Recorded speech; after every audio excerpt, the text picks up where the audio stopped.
everyone. I am the first presenter, Cristel Musico, and my topic is all about language development. Next, Mayor.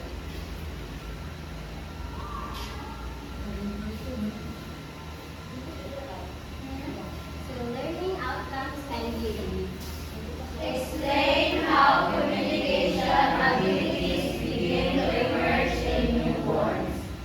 Outline the phases of language growth during preschool and elementary school years. Analyze the significance of the language literacy relationship in identifying students who may be at risk for literacy challenges and informing effective strategies for all learners.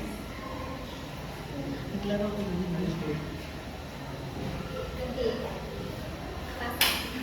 Language Development. Ikaw sa child development is for your child's ability to communicate and express and understand feelings. It also supports thinking and problem solving and developing and maintaining relationships. Okay, language development is the process that begins after birth and continues throughout life, in which children learns to understand and use language to communicate. It underpins every area of a child's growth, from social interaction to cognitive abilities. Like for example, a toddler is not just learning language, but also practicing social interaction by just saying a single word. So even if it's just a single word, it still creates communication. So it's a good start now for the child's language development. So next.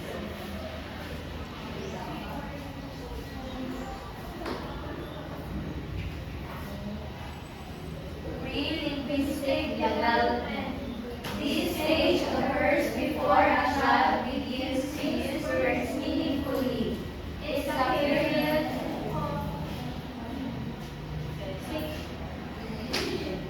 of significant learning and lays the foundation for future language skills. So at this early stage,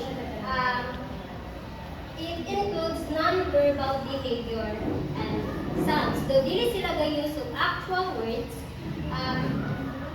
children is absorbing the structure of language through listening and experimenting sound. So we have 4 stages of pre-linguistic development. Okay, first, vegetative sounds. Can we read? These are natural automatic sounds that babies make, like crying, coughing, burping, and swallowing. So vegetative sounds, it is a reflexive sound due to bodily function. So example ani is baby if gigutom, di ba, mag-cry man sila. So they make sounds tungod kay napili nila sa ilang body. So next, cooing and laughter. Okay, so it is an intentional pleasurable sounds. And for example, if nakigula ka sa TV o peekaboo and then mag-make sila sounds or data or makatawa sila, so nakakaramdam sila ng pleasure sa ilang sounds. Next. So, vocal play. So, there are signs sa vocal play. Baby is gina-try nila, play nila ilang vocal sounds, especially if they tend to create a high-pitch sound, especially if hipikon sila, di ba? Ilahang katawa is medyo taas ko notes. Okay, next, fourth stage, bubbling. This stage includes 2 parts ng reduplicated bubbling. Muna siyang repeating the same syllables, like ba, ba, ba, da, da, da. And the non-reduplicated is mixing sounds like gada ba, gaga, gada, gada ba, gadaga. Or like mom, pig, or ugo. Next. Okay.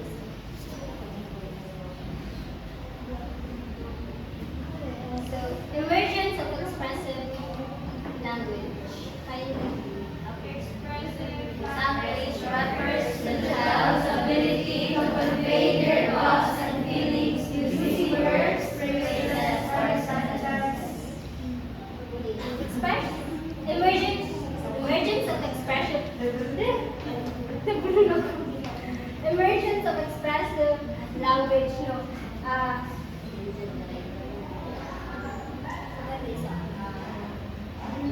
They intentionally use phrases and language na to express themselves. Like, if naa sila need, kabalo na sila pangayong sa inyo, or if naa sila yung ma-feel, maingon na nila sa inyo, like, mami, if gutom na ko, like, mangayo sila o milk.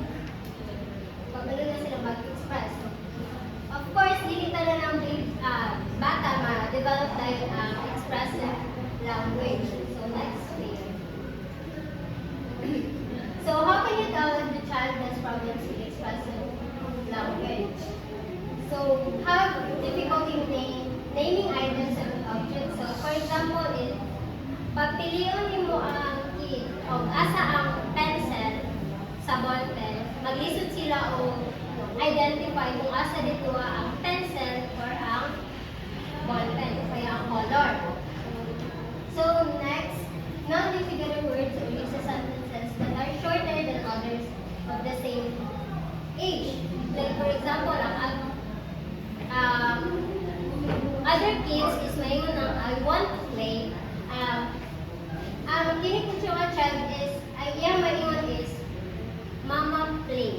So dili siya kasi taasa, kasi yung age nila, maingon na full words na I want to play. So next, use sentence that sounds mature for their age.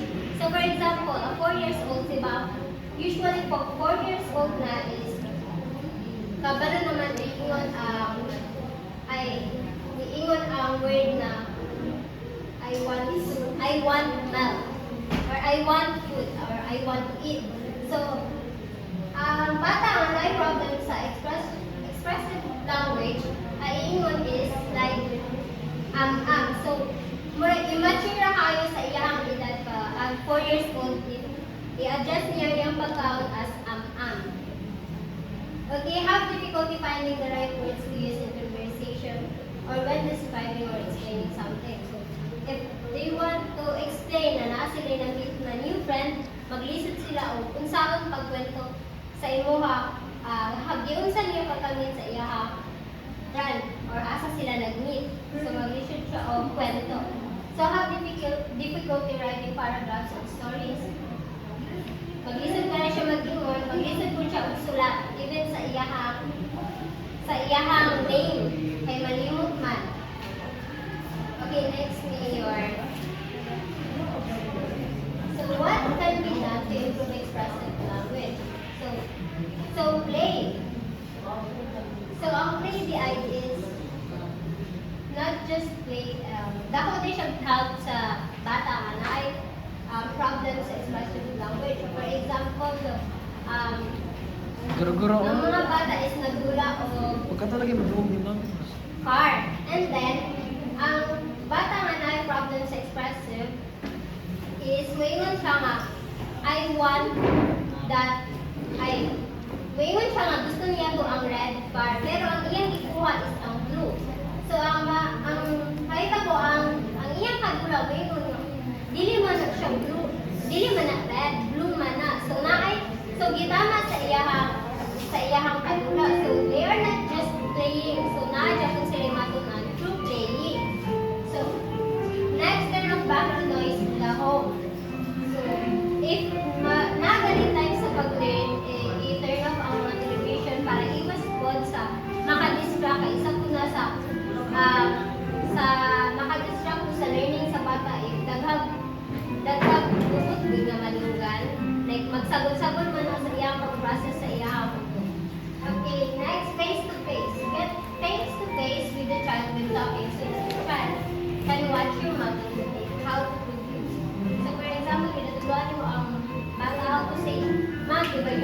pag ginatuluan ng baby, gingon o ma'am, ginaanan niya, ma'am. So, ginapakita niya yung sa niya pagkuha niya, ha? Baba. Okay, books. Look at books together that the child is interested in and talk about the pictures and more the story. Pwede ang mga books natin is how to make friends. So, na-knowledge mahibaran sa kids kung saan paki-friends o paki-interact sa laing bata. When nag-practice ko siya sa unsaon pag-pronounce. Okay, model. Back to the child learns what they have said and correctly. So, example is me that one. So as a parent or an adult, itama na siya ay one red apple trees.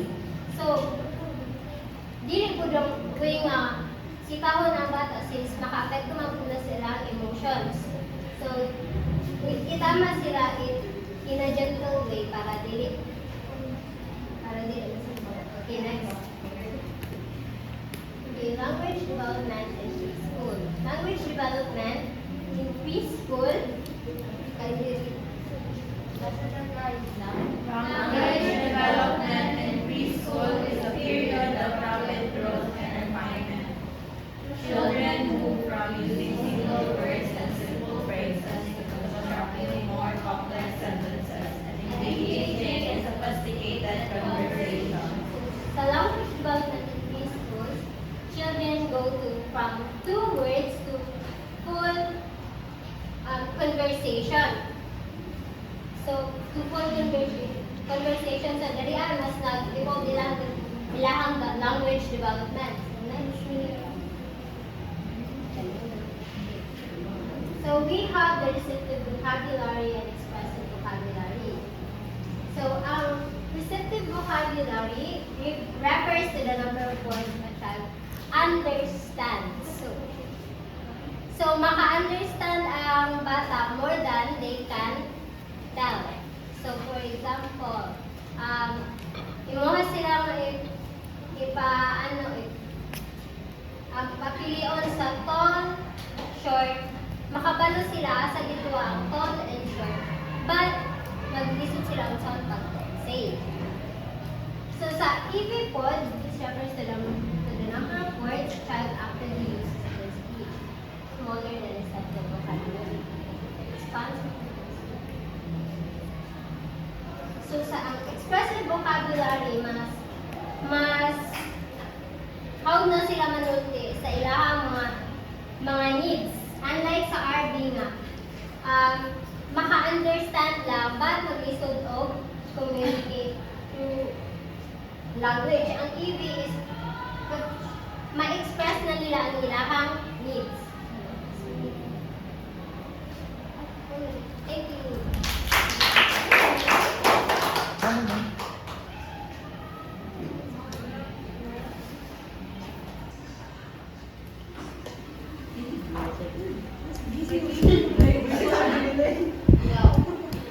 Okay, good afternoon everyone. Chito yung man, I am JT Magdala and Kuya Camilo. So let's proceed to another topic ng language. Let's proceed to another language development subjects. Sige, let's try this simple activity.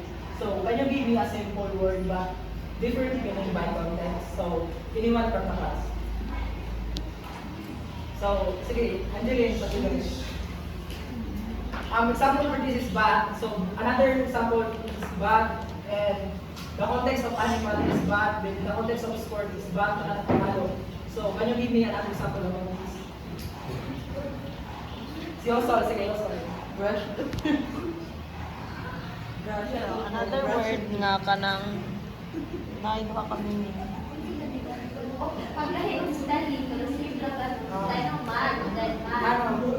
Dapat same spelling but different context, but different meaning. Anyone from the class? So, understanding the word in different contexts is what we call next one. Wow.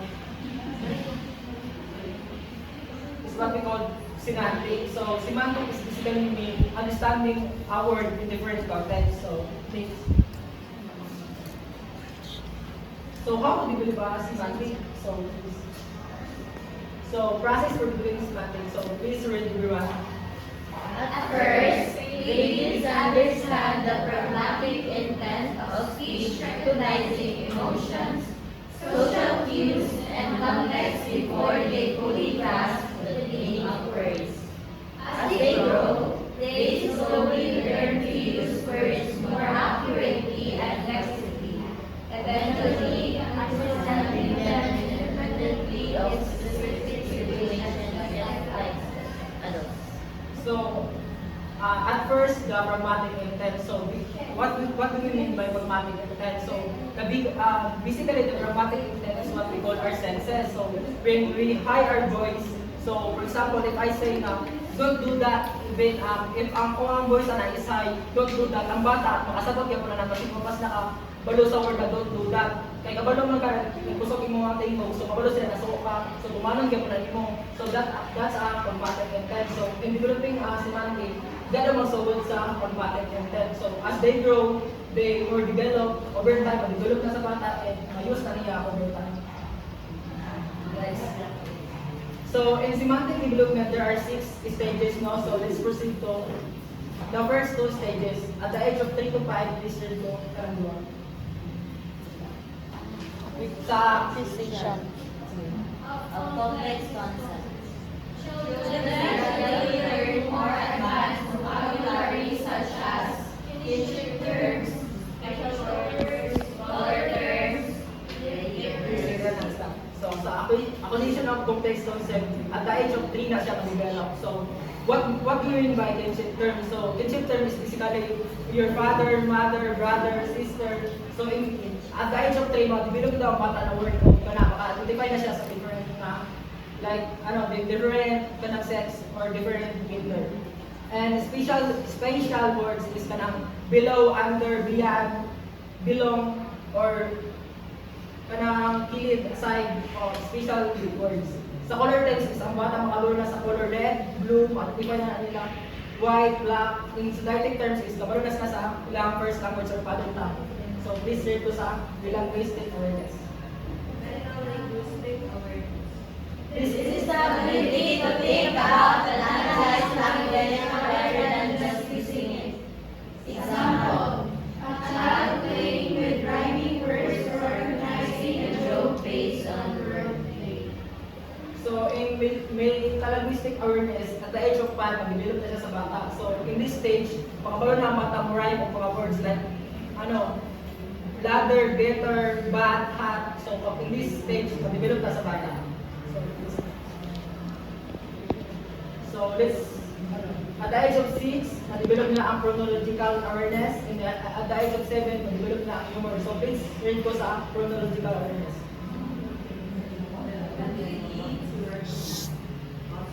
Wasaw. Ability to recognize and manipulate sounds in speech, which is crucial for learning to read. A teacher asks, what word do you get if you put P in front of hat? So at the age of 6, ma-develop na ang chronological awareness. Sa chronological awareness, diri makabalo ang bata kung saan pagkunan sa right na pronunciation. Like katong example, di ba sa mga previous reporter, ang rabbit in rabbit.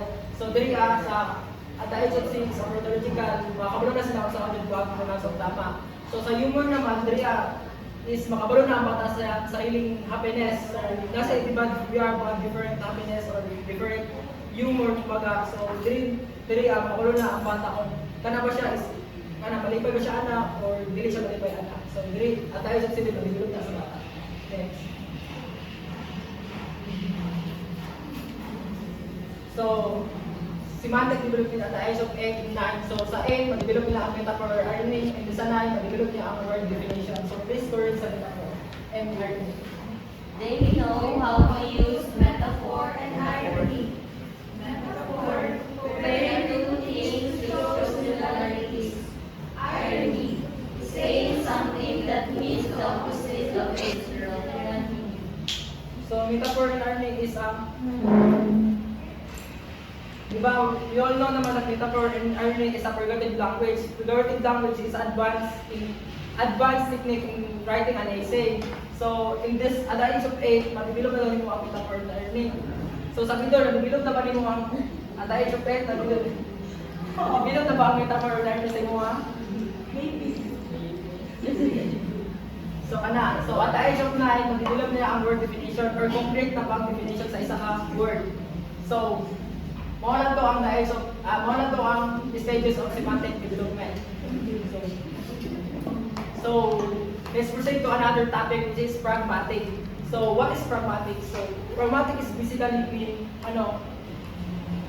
guidance when we are talking correctly or when we are communicating correctly. So, example for this is turn talking in conversation, using appropriate greetings, understanding using nonverbal cues, and making requests politely. Sa turn talking in conversation is dapat kabalo ka kung unsay mo ang time musulti or time nimo na mo hilog. So, using appropriate greetings, dapat musulti kang hello, good morning, good afternoon, good evening, or please. Then sa understanding using nonverbal cues, dapat kabalo ka kung ang isa ka tao is minum, dapat kabalo ka na nasa gibate, or at least kabalo ka mo mukhang sila or tagarin mo siya social, moral support. Then, making requests politely. So, dapat musulti kang please or imong ton kay murag mong request. So, that's the example of pragmatic skill or pragmatic development. So, there are milestones no, by the age of 1, by the age of 2, by the age of 3. So, same thing, ato lang i-simplify no, at the age of 1, dapat kabalo na ang bata mo. Pag tawagon siya, dapat kabalo na siya mo respond. At the age of 2, kabalo na siya mo use of phrases, even gamay lang. For example, I am hungry. So at the age of 2 na siya mag-develop.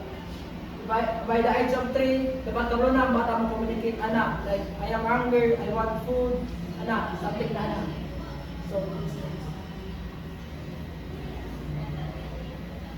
So language development in school years. So, diri sa language development in school years dire kay mo na ito ma-develop throughout our school years. So, please correct sa 1 to 6. The linguistic development, the hollow phrase or one-word sentence. The word sentence, multiple word sentence, more complex grammatical structure, adult-like language structure.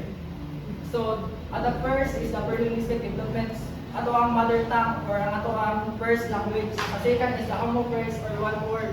One word like hot, angry, happy, the two-word sentence, I am hungry. The two-word sentence, kanang mga 2 words like super, very good. Then the multiple word sentences, I am hungry, I want food. And the more complex grammatical structure, kabalo na siya mo, gamit ang mga the, is, the, or, Then sa adult-like language structure is kabalo na siya mo completed yung isa ka language or isa ka essay.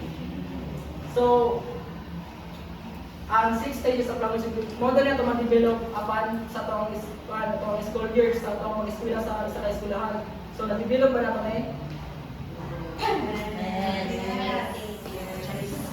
Yes. Yes.